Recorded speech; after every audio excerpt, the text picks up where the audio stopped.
John 8:12. Jesus said, I am the light of the world. Whoever follows me will never walk in darkness, but will have the light of life. I am the light of the world.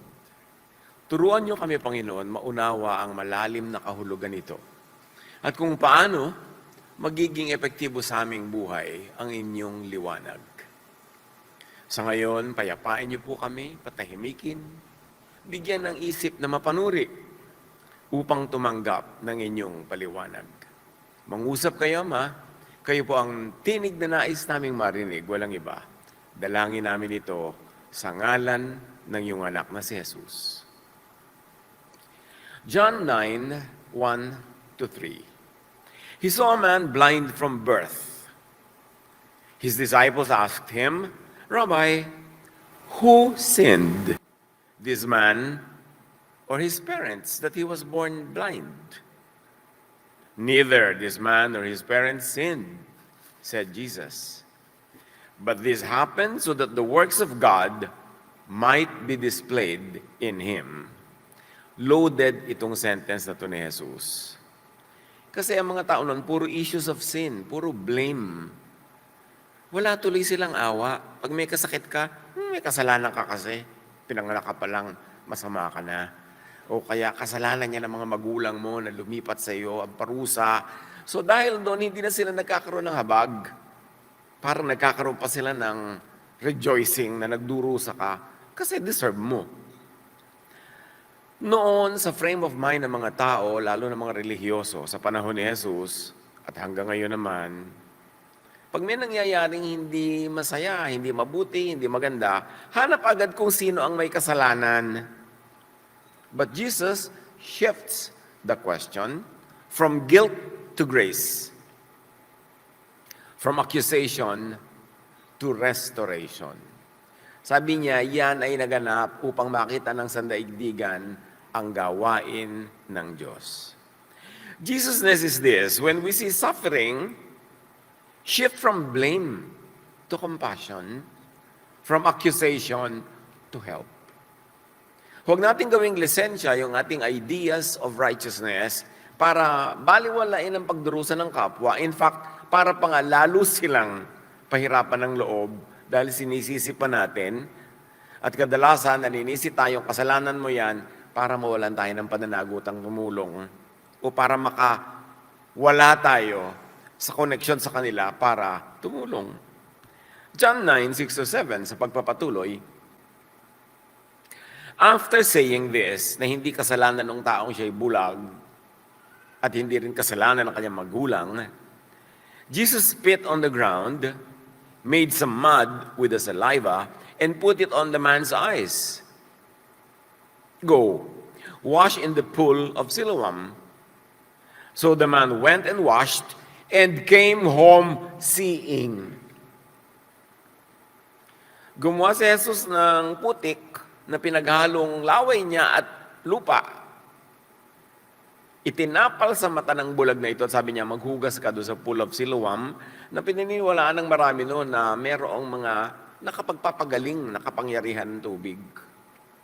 Pumunta nga itong lalaking ito, sumunod sa utos ni Jesus, naiintindihan man niya o hindi. Naghugas siya sa paliguan na yon at nakakita siya. Sa isang araw lang ito, all in a day. The man steps into light by responding to Jesus. Napakarami na siguro itong hinanap na lunas, pinuntahan, hininga ng payo, ng tulong, ng reseta. Pero ngayon, sa ginawa ni Jesus, siya ay nakakita. Let's always do something practical to help. Siguro hindi natin magagawa yung ginawa ni Jesus na naglagay ng laway at putik at pinagaling yung bulag. Pero kung meron tayong kakilala na malabo ang mata at walang pambili ng salamin, yung pa namang ibili natin siya o mag-ambag tayo maibili siya, it's that the same spirit. We do something practical para makakita siya o makakita siya ng mas malinaw. Sumunod sa turo ni Jesus. Kahit small steps lang sa simula. Lalong-lalo sa mental and spiritual sight. Bulag ang sandaigdigan. Kinakatawan ng taong ito. Kaya sabi ni Jesus, wala siyang kasalanan. Walang kasalanan ng mga magulang niya. Ito ay naganap para ipakita ngayon ang kapangyarihan ng Diyos para sa buong sangkatauhan. Ibig sabihin, ang magaganap sa lalaking iyon ay magaganap sa buong sangkatauhan. In fact, ang kalagayan niya ay kalagayan din ng lahat. Kaya tingnan din natin, meron din tayong mga sariling kabulagan. Maaaring hindi physical, pero mental, intellectual, spiritual, emotional. May mga blind spots tayong lahat. At sa pakikinig kay Jesus, kahit sa kapraso ang turo, unti-unting pagsunod, kahit hindi sa malalaking bagay, lumalapit tayo sa pool of Siloam para mahugasan at para lalong luminaw ang ating paningin kung may paningin na nga tayo. At kung totally bulag, spiritually, intellectually, ay para mabuksan ang ating isip. Ang mga katuroan ni Jesus ay tinatawag na light, liwanag, light of the world. Alam niyo yung liwanag, bigyan niyo lang ng konting puwang para pumasok sa isang madilim na kwarto. Nagliliwanag na yun. Step into higher spiritual light by responding to Jesus' first awakening light. Dahil sa kadiliman talaga ang isip ng mundo, si Jesus nang may sabi nun, papasukin kahit sa kaprasong siwang lang ang liwanag ni Jesus. At ito'y magiging panimula lamang ng progressive and increasingly more powerful enlightenment. Pero kung meron palang konting ideya na pero kontra na sa dati nating nakasanayang marinig, kontra sa ating common sense, itatanggihan na natin agad, galing kay Jesus, paano tayo magkakaroon ng liwanag? Keep an open mind. Especially to ideas coming from Jesus, even if they are kontra sa dati mo nang nakasanayang paniwalaan. Bigyan ng space ang seed of truth ni Jesus. Get out of the mental box na kinakakulungan ng ating isip para niya tayo mapalaya. So you see, the blindness here is not only physical, symbolic of a more terrible blindness. Mental, spiritual blindness.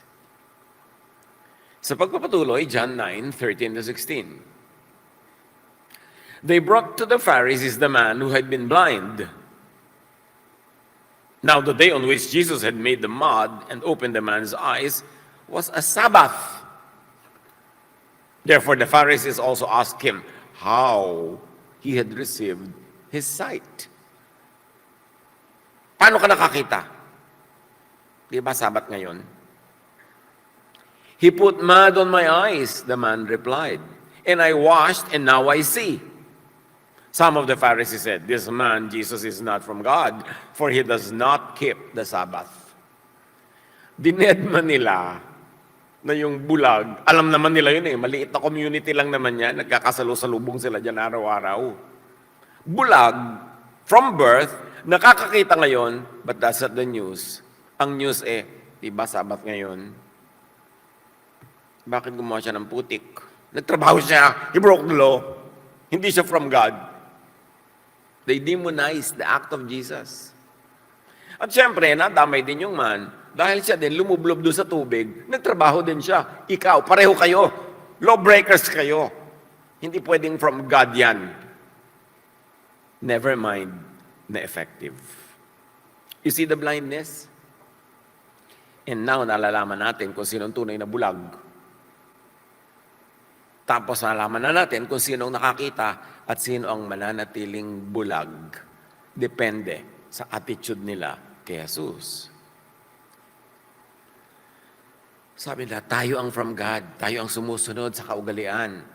Yang Jesus na yan cannot be from God. At ikaw din, hindi ka from God. Sinful ka from birth. But others asked, how can a sinner perform such signs? So they were divided.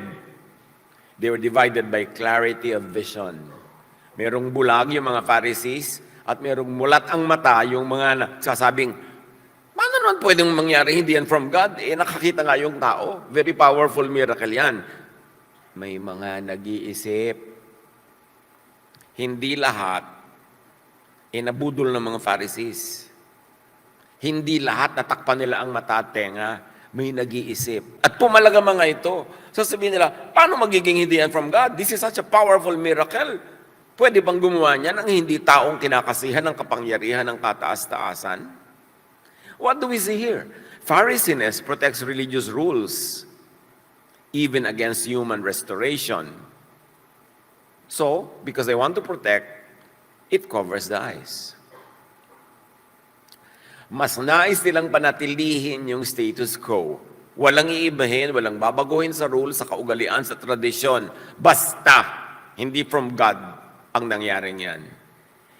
Hindi nila na malilingid na wala naman talaga silang malasakit sa mga tao. Hindi man lang nila ikinatuwa na yung bulag, nakakita. Ang nakita nila, yung Sabat ngayon, hindi dapat nangyayari ang mga ganyang bagay. You see how religion can blind? How religiosity can blind people and take away reason? Now, the healed person becomes secondary. Hindi siya ang primary story. Secondary na lang siya. The healer gets demonized and the very work of God becomes suspect.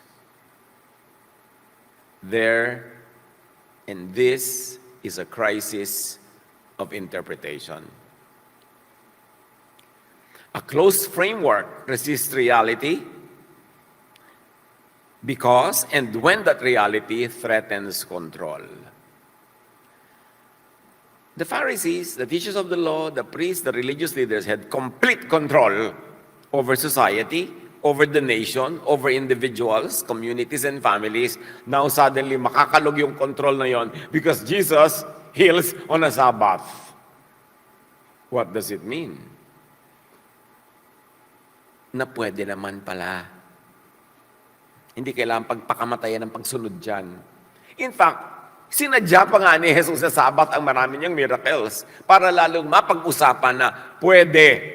Ang nagbabawal lang sa inyo niyan ay yung mga Pharisees na yan, hindi naman talaga ang Diyos sa langit, dahil ang Diyos sa langit ay nagpapagaling kahit Sabat, especially sa Sabat. Jesusness prioritizes life over system. Mas mahalaga kay Jesus, mas mahalaga sa Jesusness ang kapakanan ng tao, hindi yung technical obedience to tradition. Kaya nga, sabi niya, that it's not from God. Tulad din nung sinabihan si Peter ng voice from heaven, kumain ka niya mga bumababa na yan, ng mga hayop galing sa taas. So, hindi po ako pwedeng kumain ng unclean thing. At sumagot ang Diyos, do not call anything impure that God has made clean.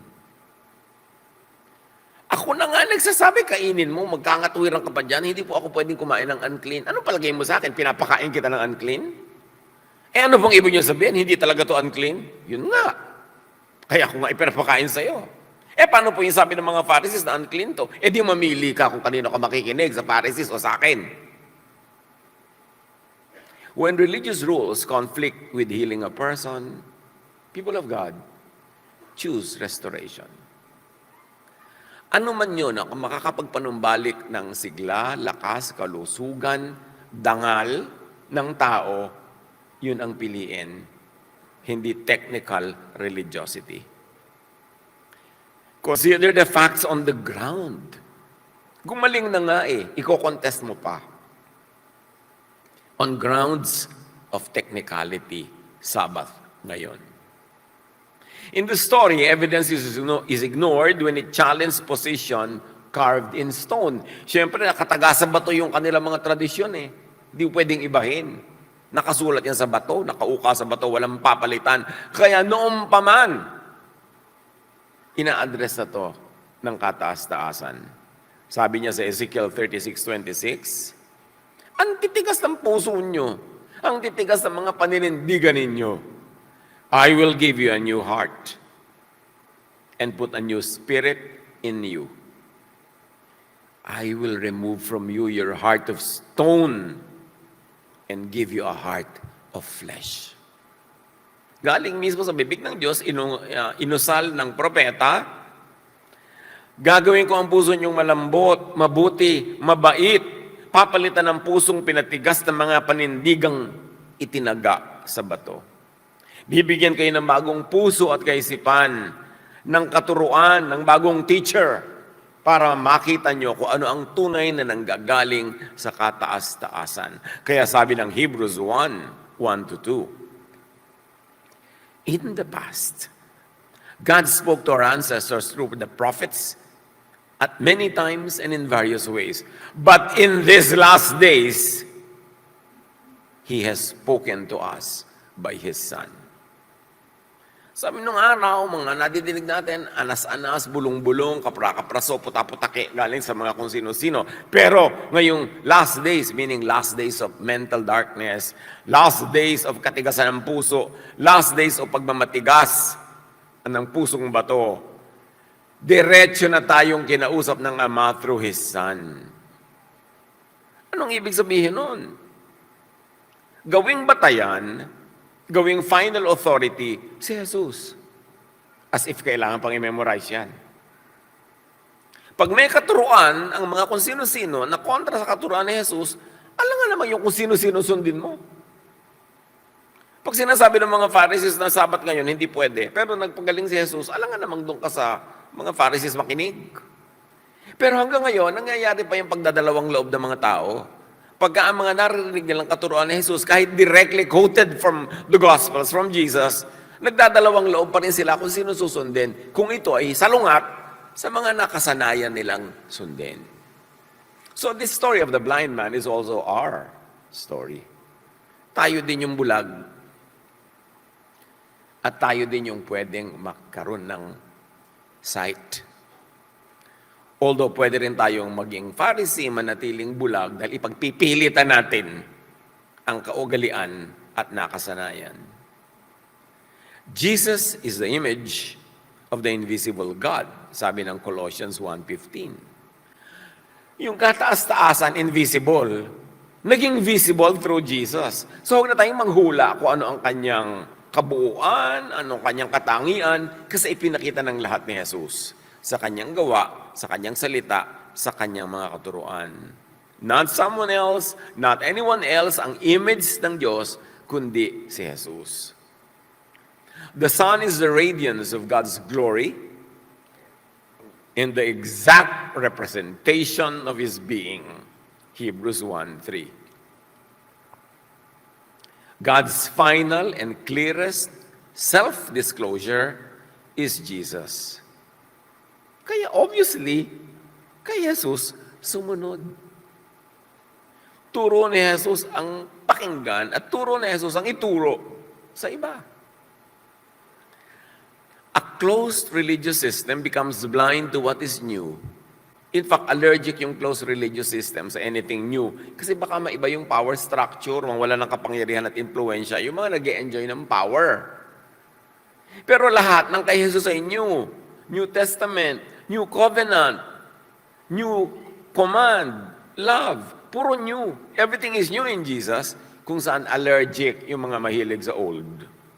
A closed religious system resists truth when truth challenges control. Kasi ang Pharisaic religiosity, yan ang number one lagnat, control. Dapat control ang isip mo, control ang gawa mo, ang kilos mo, ang buhay mo. Pero hindi ganun si Jesus. And this results even in a very obvious proof of power. So a closed religious system preserves itself even against solid, practical evidence, even scriptural evidence.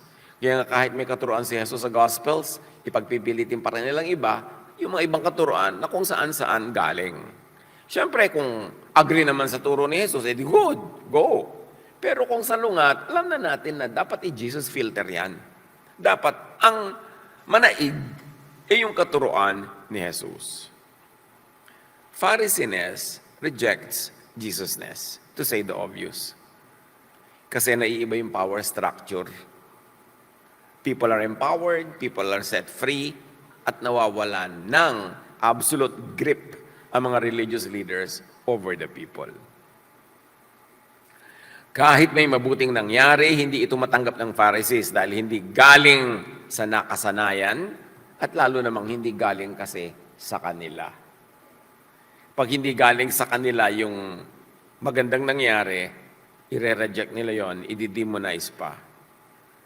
Kaya ang major project ng Pharisees, magsara, magkulong ng isip ng mga tao. Bantayan ninyo kung may nagsasara at nagkukulong ng inyong isip. Yung huwag kang makikinig sa iba, huwag kang magbabasa ng gawa ng iba, sa akin ka lang makikinig, huwag kang dadalo sa iba, huwag kang makikipagmabutihan sa iba. Bakit anong gusto? Solohin ang isip mo, natural. Pharisees struggles to recognize good when it comes in an unexpected form, especially when it erodes and challenges their so-called authority. But, sabi sa Acts 2:17, eto na naman, in the last days, tulad ng sinabi sa Ezekiel, God says, I will pour out my spirit on all people. Kanino daw ipo-pour out ang spirit, church? All. Hindi na yung solo ng mga religious leaders lamang. Your sons and daughters will prophesy. Your young men will see visions. Your old men will dream dreams. Prophecy ni Joel na kinote ni Peter sa Acts chapter 2 nung day of Pentecost. Dahil marami nagtatanong, ano yan? Mga lasing ba kayo? Bakit kayo ganyan? Umagang-umaga. Sabi ni Pedro, umagang-umaga nga, lasing. Siyempre, wala pang alak available. Ito ang sinasabi ni Joel. Matagal na in the last days. In the last days of the planet? No, in the last days of ignorance. In the last days of the heart of stone, God will reveal His truth to all people. At mula noon hanggang ngayon, yung mga Pharisees, pinipigil yung kalat ng revelation na yon dahil ayaw nilang marating yun ang lahat ng tao. Dahil gusto pa nilang solohin ang loyalty, allegiance, at bulsa ng mga tao. Magmatiyag. Magbantay. Reality is far richer than our frameworks. In Jesus, truth cannot be reduced to our usual categories. Hindi pwede, hindi dapat na ikahon si Jesus. Hindi pwede at hindi dapat paluhurin si Jesus sa kahon ng Pharisees. Hindi dapat piliting pagkasyahin si Jesus sa maliliit na kahon ng Pharisees. Baligtad. When something good happens outside your box, outside your expectation or understanding, pause, reflect before rejecting it. Pag parang hindi ko yata ito naintindihan, nakaka-nosebleed. Bleed pa more! Pero intindihin mo. Parang mahirap understand ito, nakakapagod. Magpagod ka, magsikap ka. Kasi para yan sa kalayaan ng iyong utak. Don't be comfortable in so-called comfort zones. No one grows inside their comfort zone. Kailangan lumabas. Kailangan magbanat ng buto, magbanat ng utak, paganahin ang mga neurons ng iyong brain para makalaya sa mga kamangmangan at kadiliman at kakitiran dahil kay Jesus may kalayaan at may pagpapalaya. John 9:24-25. Hindi pa sila nakontento ha. Kasi hindi na-convince yung mga tao. Yung mga tao nagsasabi, kaya kung hindi yan galing sa Diyos, bakit gumaling tong bulag? Ayaw nila nung ganung conclusion na hindi sila yung nagwagi ng clearly. So, ipinatawag uli si bulag na nakakakita na. Kailangan ulitin ang accusation. Kailangan ulitin kasi walang nakukonvince. A second time, they summoned the man who had been blind. Give glory to God by telling the truth. Ginamit pa ang God, ha? Give glory to God by telling the truth. Alam niyo yung word na God, truth, ang daling gamitin as weapons. Ano ba yung truth? Kaya nga sabi ni Pilate, what is truth? Yung nagsasabi, ako ang truth, si Jesus yun. Pero yung nagsasabi, outside of Jesus, abay, kailangan mo suriin yan. Sabi nila, luwalhatiin mo ang Diyos, magsabi ka ng totoo. They said, we know this man, Jesus, is a sinner. Talaga, alam nila yun. Paulit-ulit na paggiit ng point nila. Kasi kailangan pasamain si Jesus para sila bumuti. Kailangan ibaba si Jesus para mataas yung Pharisees. Kailangan baliwalain yung ginawa ni Jesus para bumalik sa Pharisees ang tiwala ng mga tao. Sabi niya, this man is a sinner. Sumagot yung lalaking dating bulag. He replied, whether this a man is a sinner or not, I don't know. Sino ako para malaman yan? Sino kayo para malaman yan? One thing I do know, I was blind, but now I see. Yung malay ko kung makasalanan siya. Hindi ko alam yan. Pero may alam ako. Dati akong bulag. Ngayon nakakakita na ako. Yan ang alam ko. They were pressing the witness to agree with an already fixed judgment that Jesus is a sinner, that act came from the devil, not from the God in heaven. Pinanindigan ng tao. Imagine nyo, isang dating bulag from birth, therefore, hindi yan yung matatawag mo nagkaroon ng oras para mag-aral, magpakadalubhasa, magpakatalino. Pero pinanindigan yung malinaw na katotohanan. In spite of the Pharisees, before the Pharisees, may buto itong taong ito. Nanindigan. Mali ko sa inyo. Ang alam ko, gumaling ako. The healed man stands against systemic control of interpretation. Ini-interpret kasi ng mga Pharisees yung scriptures na alam nila. Therefore, wrong dapat si Jesus. Dapat sila yung tama. Pero nanindigan yung nakakitang tao. Wala akong pake sa theology nyo. Ang may pake ako sa katotohanan na gumaling ako. What only matters now is that I can see.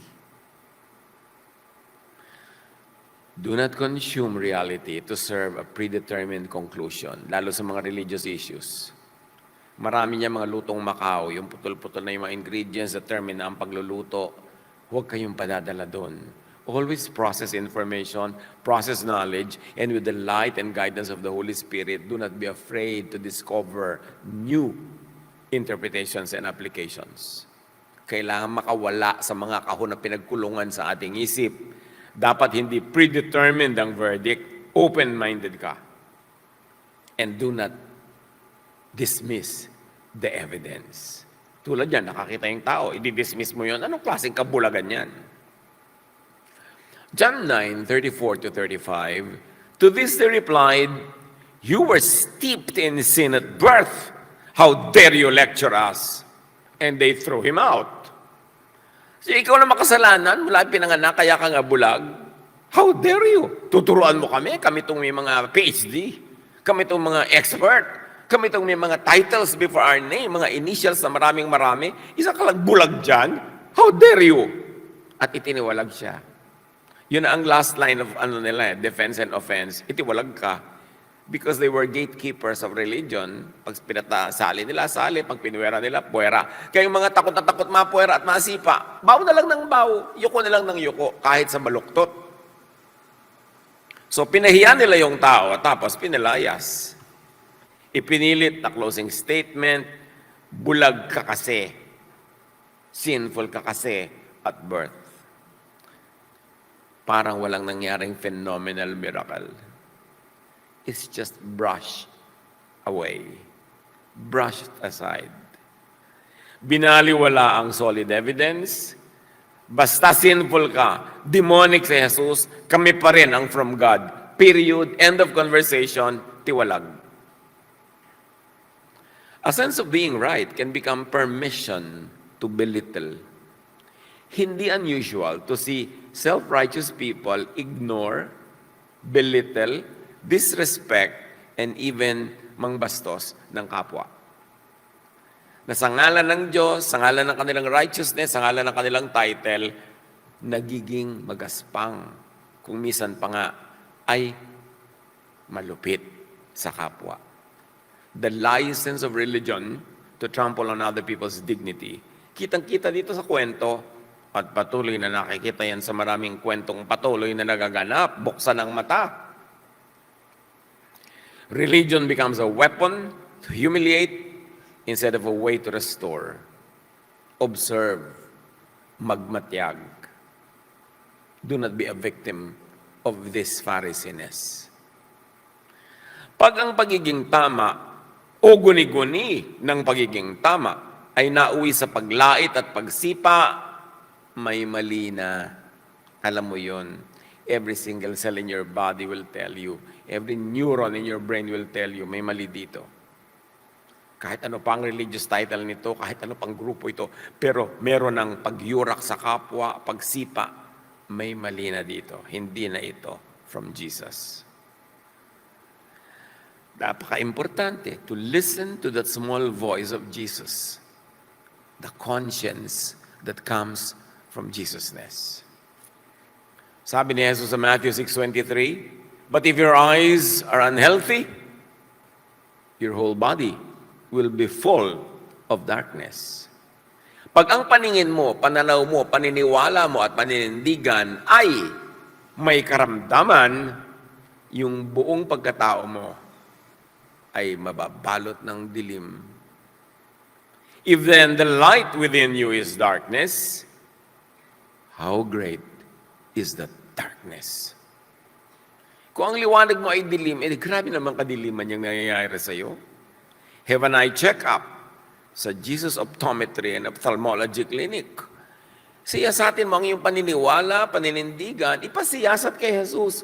Lord Jesus, ano po itong pinapaniwalaan ko na to? Sa inyo ba ito galing or not? Itong behavior ko na to, itong attitude ko na to, itong aming practice, tradisyon na ito, sa inyo ba to? Sa Pharisees, suriin niyo po ako. Dapat nagpapasuri. Huwag matigas ang ulo. Let Jesus change our heart of stone into a heart of flesh. John, so do not use your truth to humiliate. Hindi ko sa palagay mo, hawak mo yung truth at truthful ka, ay may lisensya ka na manglait, mangyurak ng kapwa. Jesus respects people. Kahit ano pang kalagayan nila, kahit saan sila galing. At yun ang model natin. John 9:35, nabalitaan ni Jesus yung nangyari na itinuwalag, sinipa yung tao. Hindi ka na pwedeng umatin sa sinagog. Hindi ka na pwedeng umatin dito. Alis ka na. Bakit po? Nakakita ka eh. Kasi pinagpipilitan mong hindi makasalanan si Jesus. Puwera ka na. Jesus heard that they had thrown him out. And when he found him, when Jesus found the man, he said, "Do you believe in the Son of Man?" "Lord, I believe." And he worshipped him. Jesus said, "For judgment I have come into this world, so that the blind will see, and those who see will become blind." Remember, sabi ni Jesus, ito'y naganap, hindi dahil makasalanan siya o makasalanan ng magulang niya, ito'y naganap para makita niyo ang gawain ng Diyos. At anong ginawa ni Jesus doon? He judged the work of the Pharisees, He exposed their blindness, and He exposed their mistake in considering all illnesses as coming from one's sinfulness. A man thought to be under judgment becomes the site of God's work. Siya ang naging workshop ng gawain ng Panginoon. Siya ang naging exhibit A ng kabutihan ng Panginoon.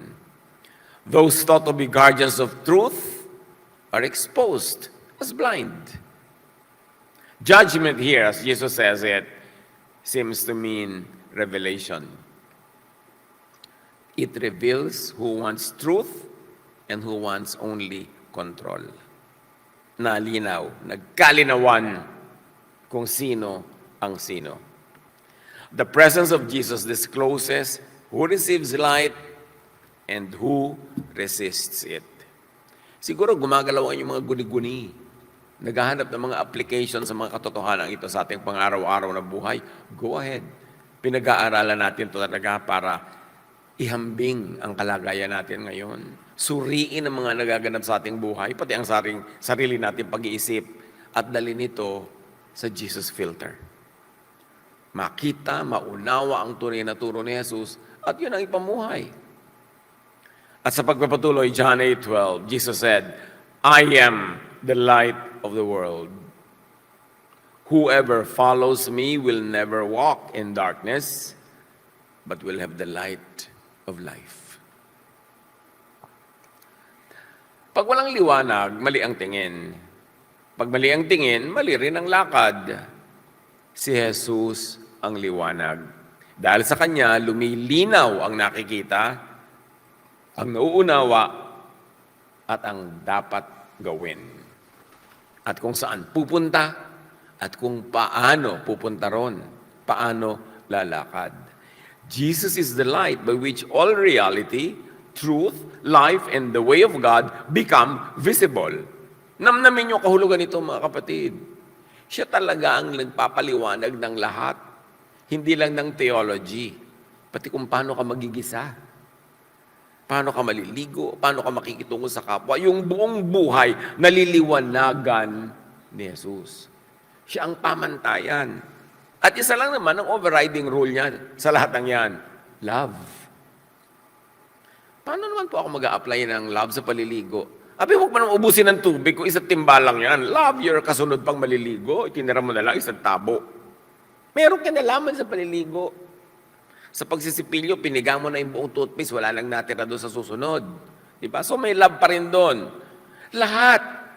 Kaya si Jesus ang liwanag ng buong sandaigdigan, maging ng ating isipan at puso. At ang pagpapaliwanag doon is His only command, love. Tulad nun, nasan yung love ng Pharisees? Nakakita na nga yung tao, nilait pa at isinipa. Nasan yung love? Hindi mahirap malaman kung alin dyan ang Jesusness, alin dyan ang Pharisees. At sabi niya, whoever follows me will never walk in darkness. And we must be careful here.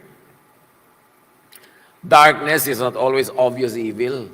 Pag sinabing darkness, hindi lang yung may sungay, may maitim na pakpak at may buntot at may hawak na tinidor.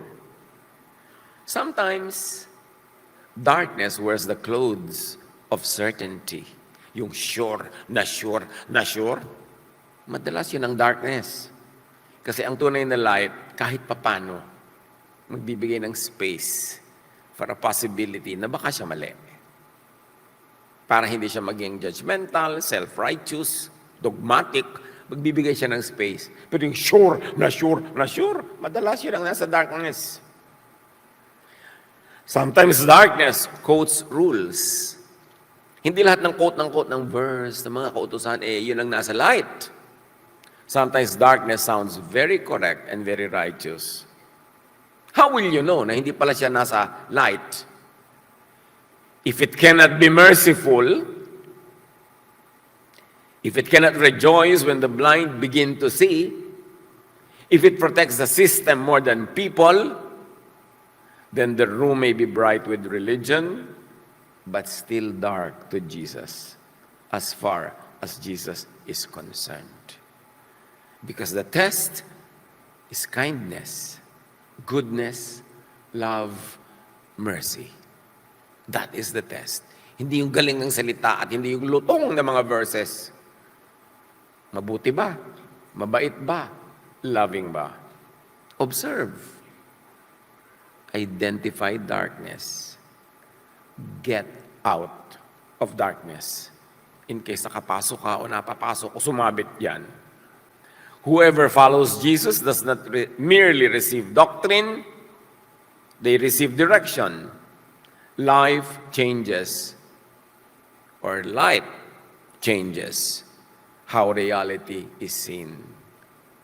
Pag natapunan ng liwanag ang isang kwarto, nakikita mo yung relationship ng mga muebles, ng mga gamit, makakalakad ka ng hindi natatapilok, hindi natutumba, kasi may light. Pag wala, you can stumble. So light really is very practical. Light doesn't merely allow sight. It gives perspective, orientation, and guidance. At lalong-lalo pag pinag-aralan mo ang light sa physics, mas maunawa mo pa. Light sa biology, mas lalo pa. At light sa quantum physics, ang lalim ng maabot na yung pangunawa. Light shapes perception. It orders how reality is interpreted. It is no accident that Jesus said, I am the light of the world. Dibdibin natin ang kahulugan nun. Jesus orders how religious laws are interpreted and applied.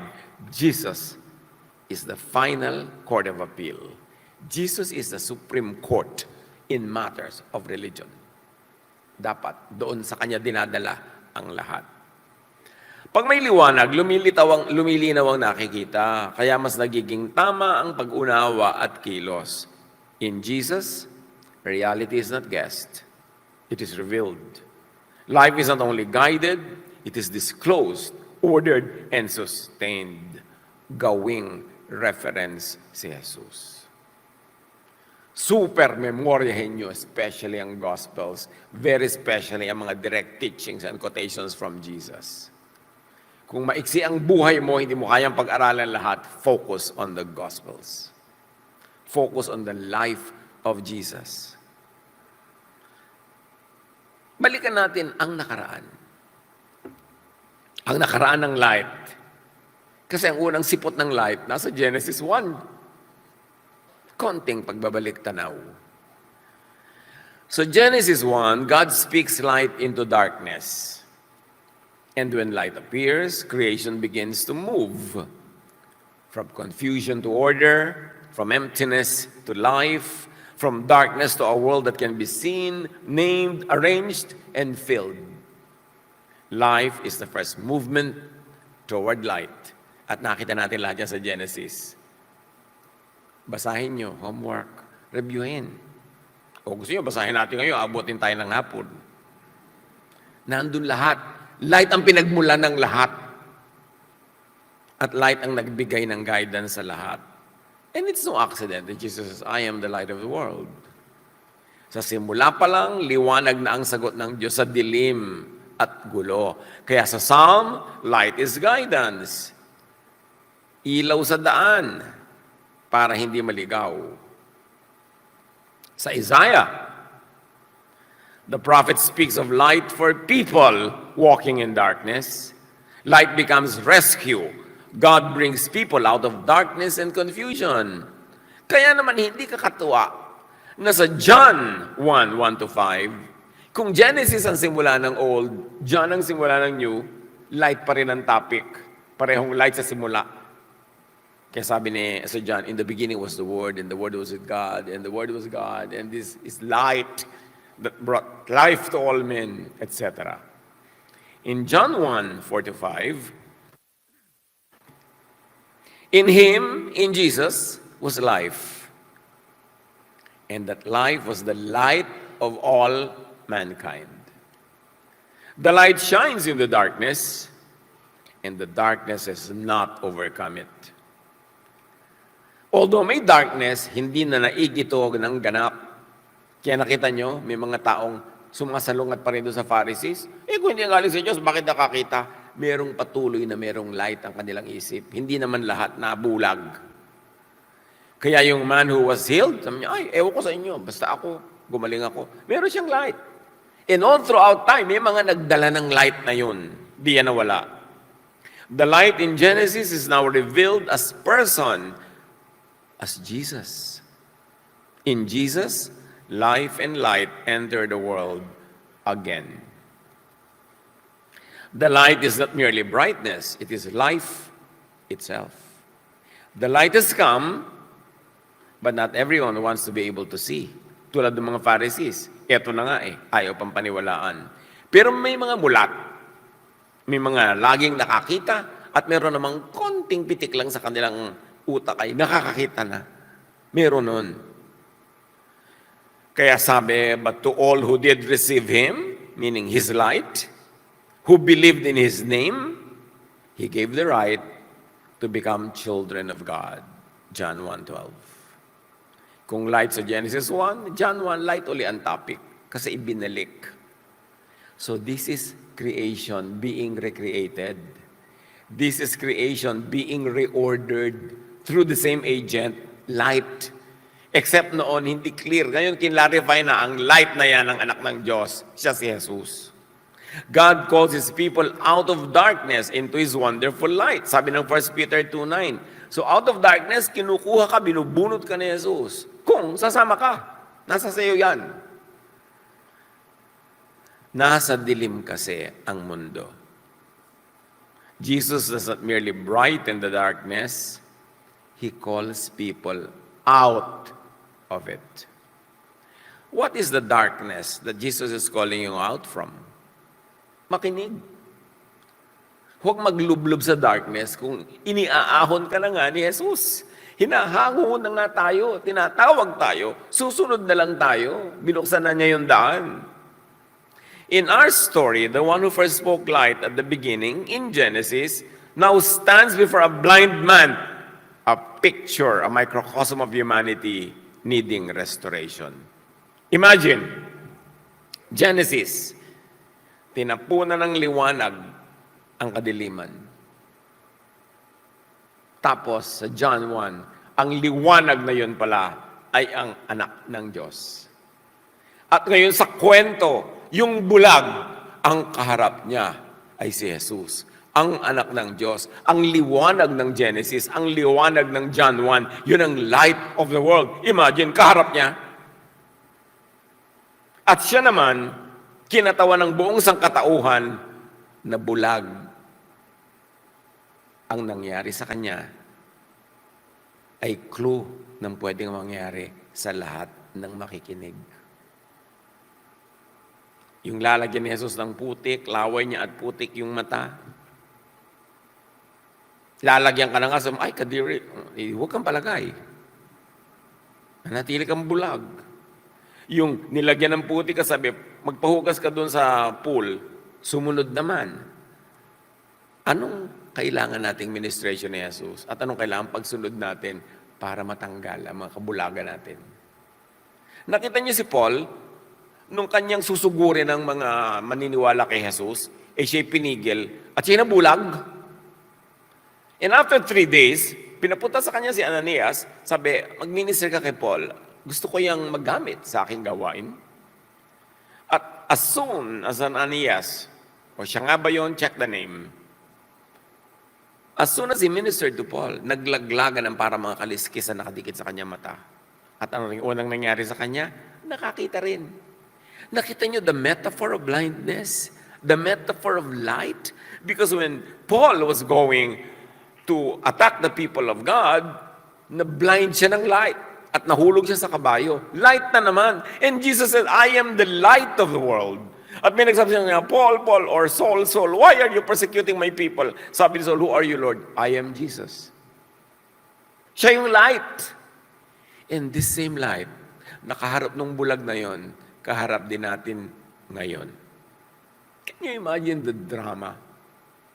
The power of this scene that is not only about the blind man, but also about all of us. Kaya sabi ni Jesus, hindi dahil sa kasalanan ng magulang, hindi dahil sa kasalanan niya, naganap ito dahil makikita sa gawain na ito ngayon, sa gagawin ko, ang kalagayan ng buong mundo. The world will see the grace of the Father in heaven. And the Father will deliver you from your darkness. This healing that happened to the man is creation happening again. Dahil nag-fall. This healing is recreation, restoration of all of us, willing to be restored. Something broken, not only in one man, but in the whole of humanity, is being made right there and then. This event is cosmic, therefore telescopic. It is also molecular, therefore microscopic. Infinite. Tumaas ka at bumaba, lumaki ka at lumiit. Yun ang gawain ng light of the world. This happened so that the works of God for all humanity might be displayed in Him, sabi ni Jesus. Hindi lang ito isolated kwento ng isang taong pinagaling. This healing is a preview of a larger, universal restoration. Darkness is being removed, sight is being restored, and life is being reordered. Make it universal, make it global by beginning in you. At pag naganap sa bawat isa sa atin, ang buong planeta ay maliliwanagan sa pamamagitan nating naliwanagan na. Dapat sumali ang lahat sa work na ito ng kataas-taasan. In Matthew 11:2-5, John asked if Jesus was the expected one. Sabi ni John, pumunta kayo kay Jesus, itanong niyo kung siya na yung inaabangan natin. Jesus answered by pointing to restored lives. The blind see, the lame walk, the sick are cleansed, the deaf hear, the dead are raised, and the poor receive the good news. Sabi niya, tingnan niyo kung ako na ngayon. This particular event involving the blind man functions as a microcosm, a localized healing that embodies the larger claim, the larger teaching of John, that in Jesus, life and light have entered the world. And may I say, again, like light entered the world in Genesis. Follow Jesus, the light. Huwag nang mag-isip ng iba. Do not refuse the light, the healing, the correction. Isunod, ayon kay Jesus, ang reading, understanding, interpretation, and application of all other teachings. Dahil sa liwanag, hindi lang basta nakakita, mas tama ang pagbasa ng reality. In Jesus, life is not only seen clearly, it is lived rightly. Iba to know and iba to be. Sabi niya, I am the light of the world. World does not only mean the physical planet. It includes life, systems, culture, everything. Following Jesus is not only belief, it is reorientation. A new way of seeing, judging, and living. Be changed by the renewing of your mind, sabi ng Romans 12:2. Hindi pagpapalit lang ng religious label, religious membership, kundi pagpapalit ng isip. Sabi ng matatanda, paghuhunos dili. Pagbabago ng takbo ng utak. Huwag deadmahin ang Jesusness because it is everything. Ang bulag ay nakakakita, ang akalang nakakakita, ang bulag. Jesus the light now asks for a decision. Ngayon, humihingi si Jesus ang desisyon sa lahat ng nakikinig. Will we tackle suffering with blame or with compassion? Yung dadalaw ka sa may sakit, baka naman may unconfessed sin ka, sister. Huwag ka nang dumalaw. Yung may kasalanan, siguro sila, kaya nagkakaganyan. Pag kami mga nagkakandahirap-hirap ang buhay, kasi sinful. Pag ganyan ang attitude mo, magtikil-tikil ka, magkunwaring Kristiyano. Pharisee ka. Pag ganun. Huwag ka na magkunwari. Kasi dapat harapin natin ang katotohanan para tayo makapagbago eh. Habang pinagtatakbo mo yung sarili, hindi ka magbabago. Will we protect systems or restore people? Will we use truth to humiliate or to heal? Will we use our faith to exclude or to include and welcome people? Yan ang mga practical application ng light na yan. Will we defend darkness because we have learned to call it light? Or get out of it as Jesus calls? Receive the light. Follow the light. Walk in the light. Let's bow before the Lord and think about these things. The Lord is asking you to decide what to do with your darkness, what to do with the darkness around us, and what to do with the light that He offers. Be with the Lord in silent reflection.